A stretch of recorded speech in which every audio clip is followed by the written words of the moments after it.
ভাবছিলাম আমার মেয়ে আছে কোয়েল মল্লিক, তাকেও তোমার নাটকগুলো সব দেখাবো। মেহজাবিন, মেহজাবিন, আমি তোমাকে ভীষণ ভীষণ ভালোবাসি। আমি তোমার আর অপূর্বর সবকটা নাটক দেখা হয়ে গেছে আমার।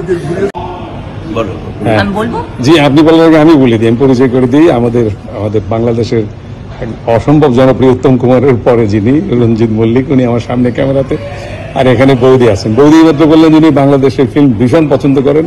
উনি কালকে যেন কোন নায়িকার একটা ফিল্ম দেখেছেন, আমার খুব ভালো লেগেছে। উনি আমাকে বললেন যে ওই নায়িকাকে মেসেজটা আপনি পৌঁছাবেন।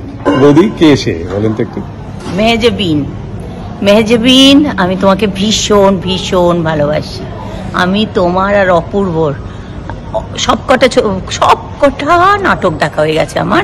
কালকে আমার হাজবেন্ড রঞ্জিত মল্লিককে তোমার নাটকটা দেখালাম, কি হিয়ালি আমি কেয়ালি তুমি না কি টাইপের একটা বড় নাম, তা সেইটা দেখলাম। তাছাড়া বড় ছেলে বলে যে নাটকটা, অসাধারণ ভালো অভিনয় করেছো তুমি বলছি কারণ তুমি বাচ্চা একটা মেয়ে।